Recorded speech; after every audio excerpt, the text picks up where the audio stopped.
It's dehumanizing. It's out of this world, almost to where I didn't feel like I was even a person. And the only thing that makes you able to even live with yourself a little bit is the same exact thing that's killing you. For 10 years, getting her next fix ruled Shay Walter's life, driven by the pain of abandonment and betrayal, and no hope for a future. I knew everything in me that I would die a drug addict. Growing up, Shay was popular, a good student and athlete who had loving parents and thought the world of her dad. My father made me feel confident and able and intelligent and independent and strong. In the coming years, he also showed Shay a way of life that almost destroyed her. It started when Shay was in the 7th grade, and a team of sheriff's deputies raided her family's home looking for drugs. They found nothing, and her parents convinced Shay it must have been a mistake. At school, however, the accusations and ridicule began to spread. Defending her dad's reputation, Shay began attacking anyone who crossed her. At 13, she got her first criminal assault charge. I wanted to be tough, and I wanted people to think that they couldn't hurt me. So I started to physically fight people. If they said something to me, I would get violent. Inside, though, she was hurting.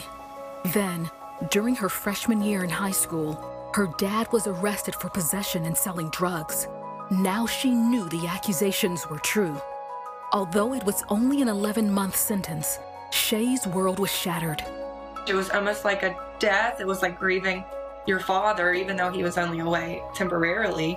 But for a young girl, that's shocking, you know, and we were definitely used to having this family dynamic. And in the blink of an eye, it had changed.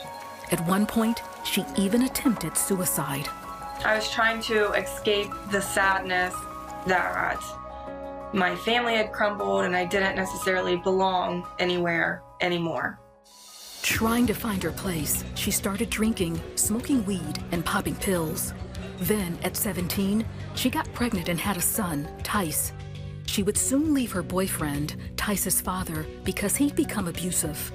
However, a bigger problem quickly surfaced when Shay discovered the pain meds she was given after her C-section also soothed her emotional pain. Within 2 years, she had gone from an addiction to opiates to heroin.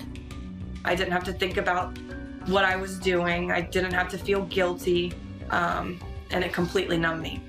By her early 20s, she was selling drugs and in and out of jail on multiple DUI and assault charges.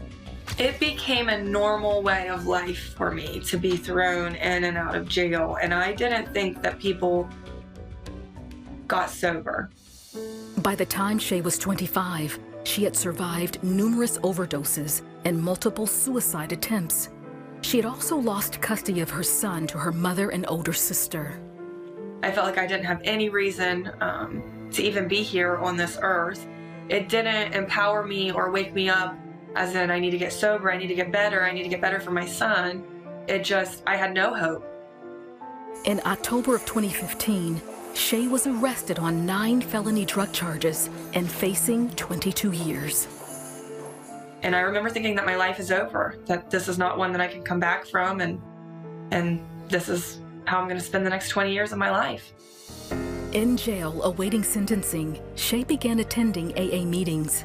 She also met a girl she had used drugs with before who was now sober and had met someone special.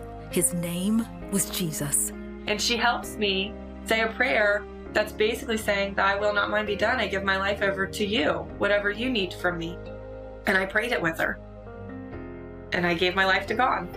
My freedom from drugs was instantaneous. The moment that I asked God into my heart on that jail cell floor, the want to even do them completely subsided.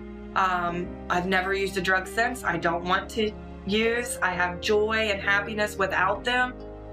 And repenting of everything she'd done, she says she also found God's forgiveness and unconditional love. I don't have that hole in me craving attention and love from the world. I only get it from God. I know where my joy comes from. I know where my identity comes from. I know who I am. After serving only 2 years, Shay was released, and went on to find success in life. She regained full custody of her son. She is now married to Rich and raising a blended family. Together, they run a licensed behavioral health center called Peer Solutions, where they help people who struggle with addiction. Shay also ministers to more than 500,000 people on her Facebook show called From Prison to Purpose.